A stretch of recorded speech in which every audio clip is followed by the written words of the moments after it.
dosen Universitas Muhammadiyah Kupang, terkhusus program studi pendidikan guru sekolah dasar. Saya mengampu mata kuliah konsep dasar IPA Biologi. Mata kuliah ini merupakan mata kuliah wajib dengan bobot 3 SKS. Mata kuliah ini membahas mengenai materi ajar biologi yang ada di sekolah dasar. Adapun lingkup materi dalam mata kuliah ini diantaranya sel, makhluk hidup, sistem dalam kehidupan manusia, kesehatan dan penyakit, genetika, konsep dan esensial biologi di sekolah dasar, serta pembelajaran biologi di sekolah dasar. Untuk tidak memperpanjang waktu, mari kita lihat video berikut.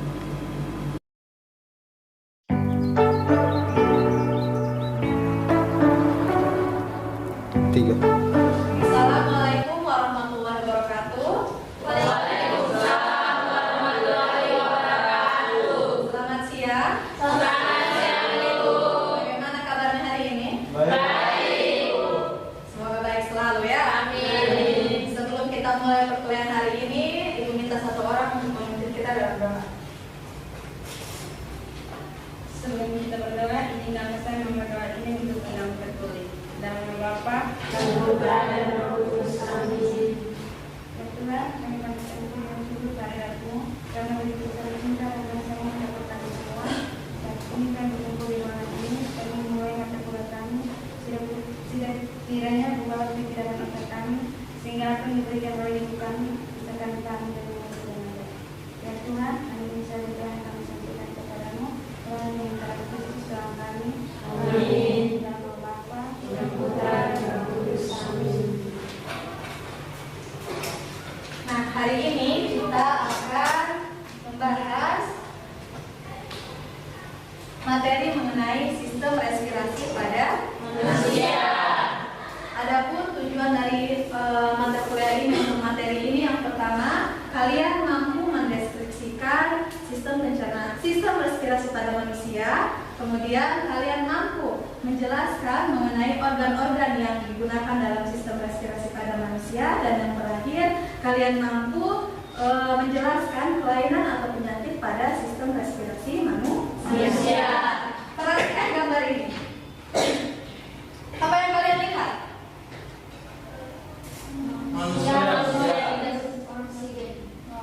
Manusia pasang oksigen. Ada lagi yang lain? Manusia tidur. Iya. Iya, Ibu. Tidur saja. Sakit. Nah, kalian lihat alat apa yang digunakan ini?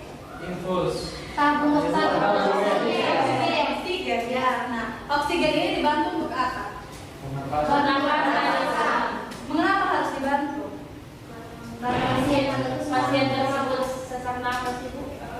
Oke. Boleh karena pasien susah bernapas atau ada kendala dalam sistem pernapasan. Coba kalian bayangkan bagaimana jika di bumi ini tidak ada oksigen.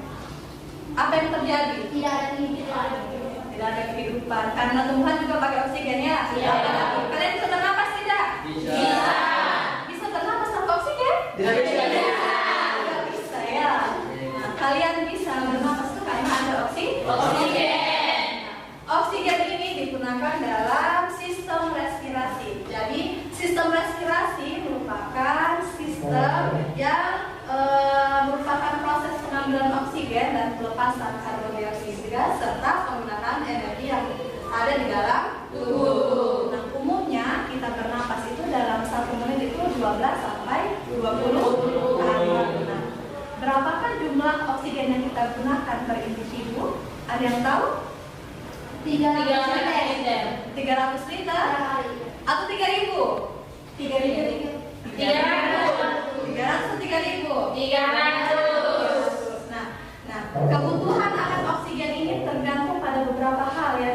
Yang pertama, aktivitas. Semakin banyak kalian beraktivitas, maka oksigen yang dibutuhkan semakin banyak. Kemudian yang kedua, ukuran tubuh. Semakin besar seperti ibu, makin kecil atau makin besar oksigen yang dibutuhkan? Kemudian jenis makanan yang kita konsumsi juga mempengaruhi pada kebutuhan oksigen yang digunakan. Nah, seperti yang Ibu jelaskan tadi ya. Jadi dalam sistem pernapasan ada organ yang berfungsi untuk proses pernapasan. Nah, di mana dalam organ tersebut berupa paru-paru ini volume udara yang biasa digunakan sebanyak 4.500 cc. Nah, tetapi yang digunakan hanya 3.500 cc-nya ini tidak digunakan, hanya mengisi bagian dari paru-paru sebagai udara residu atau udara sisa.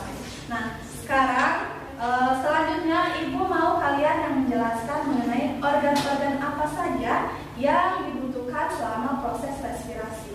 Untuk itu silakan kalian duduk dalam kelompok masing-masing 4-5 orang. Silakan.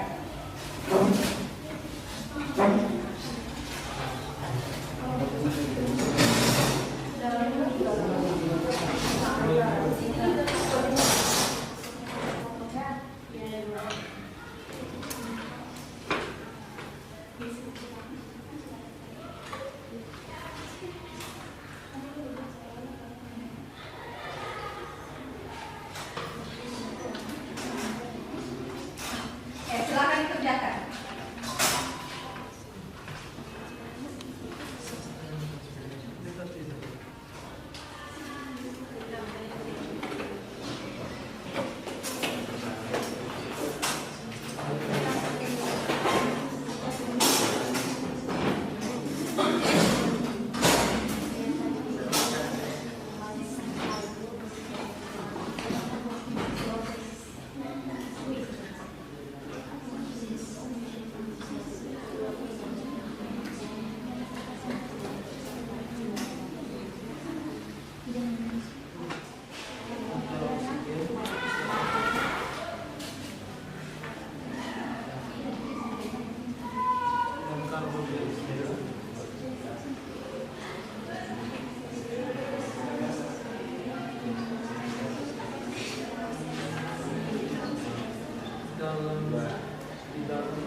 Sudah selesai mengerjakannya? Sudah, Ibu. Kelompok mana yang mau presentasi? Kami, Ibu. Oke, silahkan kelompok 2. Maju ke depan deh. Ya, Bu.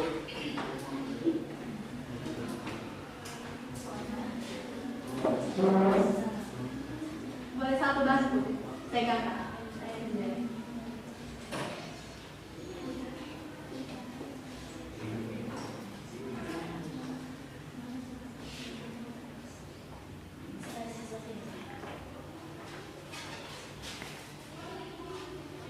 Baik, di sini saya akan menjelaskan sistem respirasi pada manusia.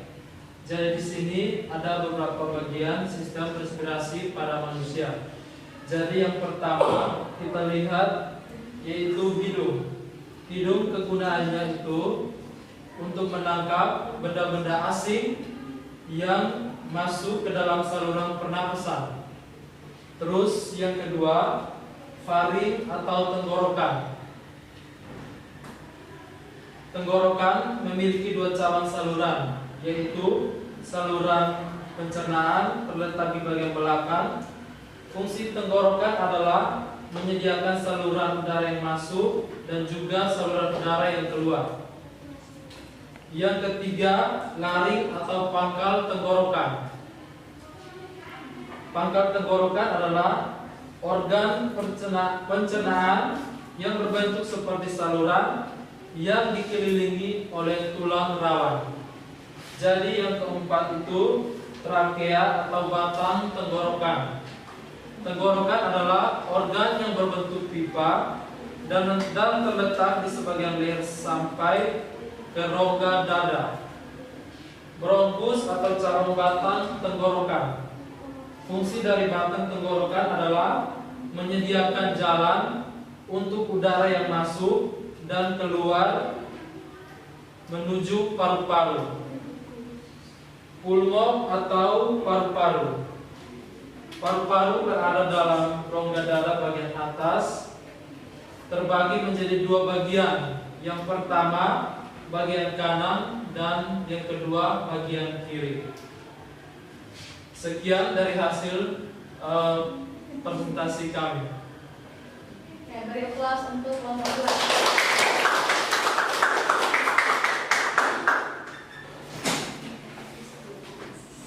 Nah, itu tadi merupakan organ-organnya yang berperan dalam sistem Respirasi. atau respirasi. Jadi kalau ada yang bilang pernapasan atau respirasi sama ya. Ya. Ibu akan bahas sedikit mengenai organ-organ pada sistem respirasi. Tadi sudah disebutkan ya. Organ-organ itu ada beberapa. Yang pertama hidung, perhatikan. Kemudian ada faring, laring, trakea. Nah, kemudian paru-paru. Di dalam paru-paru ini terdapat beberapa bagian. Ada bronkus, bronchiolus, dan alveolus. Nah, diafragma tadi ini berperan dalam mekanisme pernapasan perut. Ibu akan jelaskan satu-satu. Nah, udara pertama kali masuk itu dihirup lewat Hidung. Nah, di dalam hidung itu ada 3 bagian. Yang pertama ada membran, kemudian ada rambut-rambut halus, dan yang terakhir ada konka.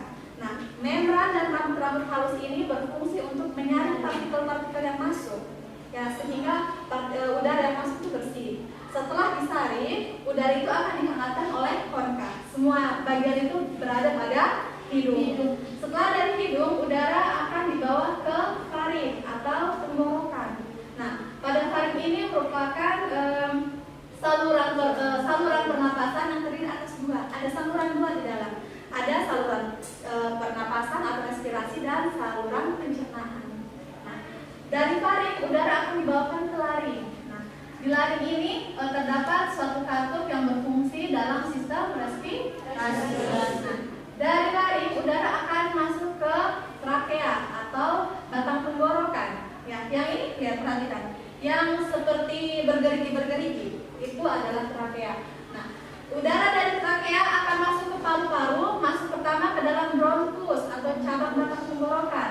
Dari bronkus ke bronchiolus, cabang lagi dari bronkus. Nah, setelah dari bronkus udara akan masuk ke alveolus. Nah, di sini terjadi pertukaran udara. Jadi mekanismenya udara akan masuk dari hidung ke faring, laring, trakea, bronkus, bronchiolus, dan terakhir di alveolus. Nah, adapun fungsi dari sistem respirasi ya ada 5. Yang pertama, menghirup dan menghembuskan udara. Ini mekanisme pernapasannya. Yang kedua, pertukaran gas. Nah, ini juga pada pernapasan. Yang ketiga, pertukaran gas dari aliran darah dan jaringan-jaringan dalam tubuh. Dari udara dalam alveolus itu akan bertukar di dalam ya. Nah, yang keempat dan kelima, perhatikan. Ada menciptakan suara dan mencium bau. Jadi pada sistem respirasi, kenapa fungsinya menciptakan suara? karena pada faring itu terdapat pita suara. Nah, apabila kalian menghirup nafas, pita suara akan bergetar. Makanya muncullah suara. Nah, hidung itu digunakan untuk bernapas saja? Tidak. Ini jam berapa? Oke. Mencium bau ya. Ini jam berapa? Jam 1. Kira-kira jam belasan tidak? Bisa dicium? Bisa. Pakai apa? Hidung. Jadi hidung ini tidak hanya berfungsi sebagai organ dalam sistem respirasi, tetapi bisa juga untuk mencium bau. Selanjutnya ada mekanisme pernapasan pada manusia. Mekanisme pernapasan pada manusia ini terbagi atas dua, ada yang ada pernapasan dada dan pernapasan perut. Sebelum ibu masuk, tadi ibu lihat medianya ada balonnya. Ada. Coba lagi bawa deh medianya. Oke. Coba tiup selangnya ini. Ada ke depan, ibu bantu. Ada ke depan. Ditiup. Apa yang terjadi? Apa yang mengembung? Itu adalah contoh saat udara masuk ke dari paru-paru yang mengepis saat diberikan udara. Coba warna tiup. Menjadi mengembung atau mengembang ya. Terima kasih lagi, silakan duduk. Selanjutnya adalah mekanisme pernapasan pada manusia. Mekanisme pernapasan pada manusia ini terbagi atas dua ya. Ada namanya pernapasan dada dan pernapasan perut. Kita bahas satu-satu. Untuk pernapasan dada, yang berperan aktif di sini adalah tulang rusuk. Ya, jadi tulang rusuk. Nah, pada proses pernapasan itu ada dua istilah yang harus kalian pahami. Yang pertama, inspirasi, proses menghirup udara, dan yang kedua adalah ekspirasi atau proses pengeluaran udara. Bagaimana mekanisme pada pernapasan dada ini? Nah, kita bahas dulu pada fase inspirasi. Apabila otot-otot pada tulang rusuk berkontraksi, ya, tulang rusuk akan terangkat, volume di dada menjadi lebih besar. Hal ini menyebabkan tekanan di rongga dada menjadi lebih kecil sehingga udara akan masuk ke dalam paru-paru. Ya.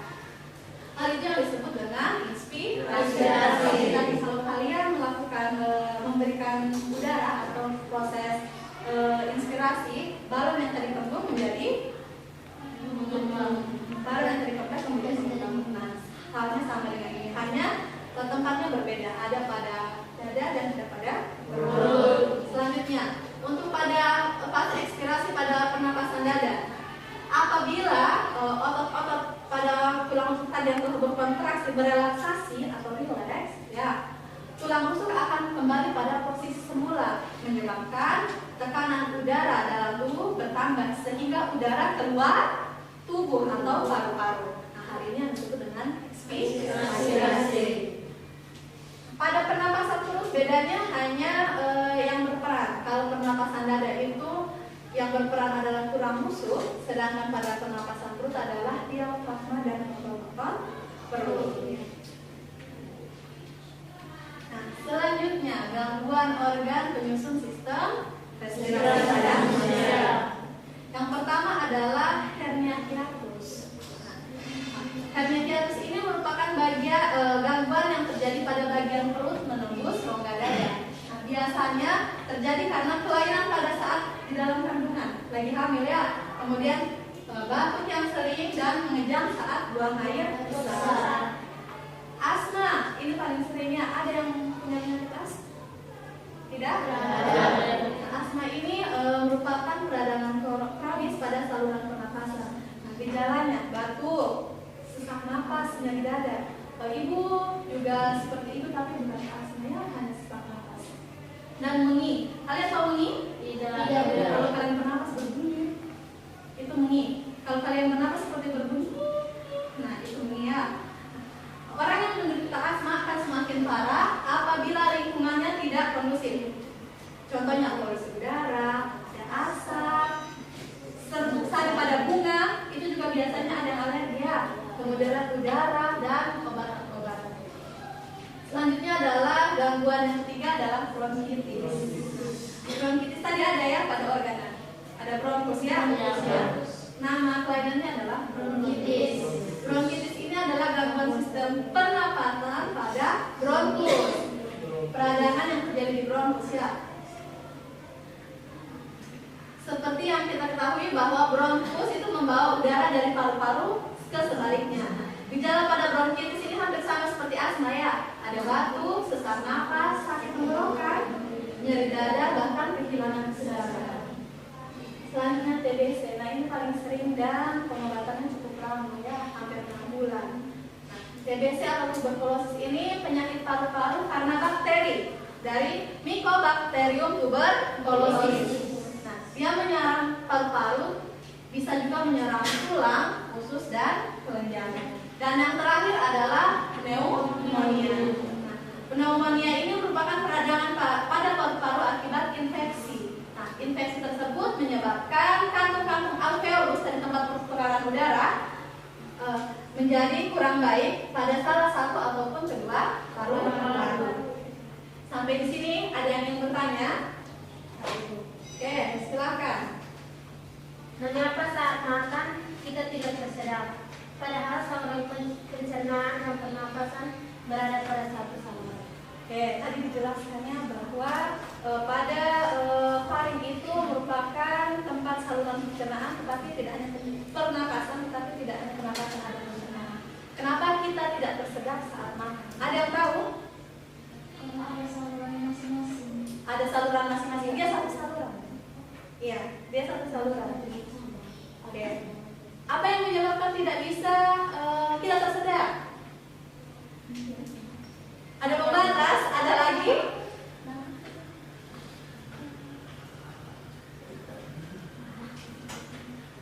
Nah, kita tidak tersedak saat makan, padahal saluran pencernaan dan pernapasan pada satu saluran yang sama karena ada katup pada lari.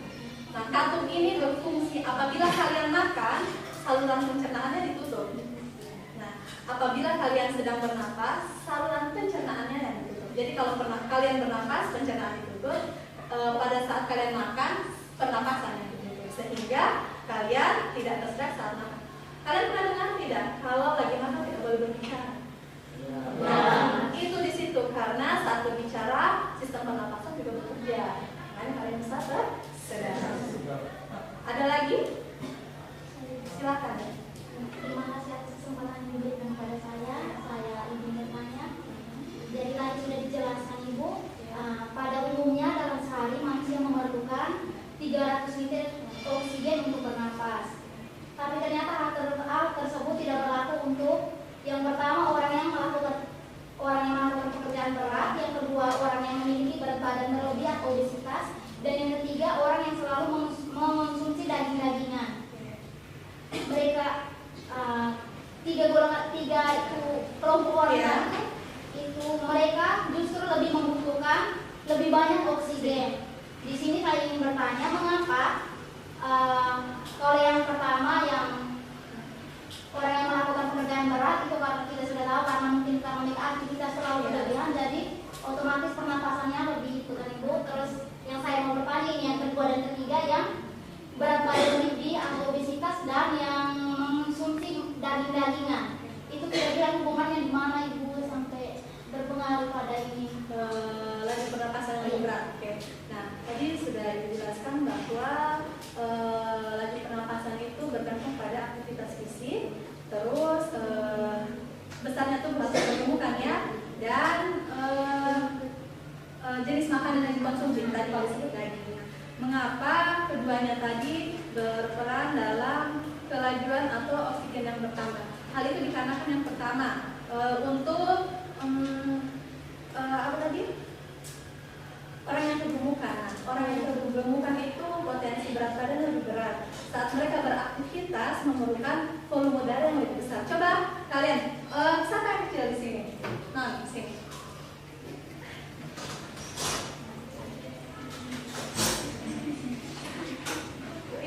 Kalau ibu berjalan dengan Ari, coba kalian atau berlari. Ibu dan Ari mana yang kira-kira lebih cepat sampainya? Ari. Kenapa? Karena di waktu itu lebih kecil.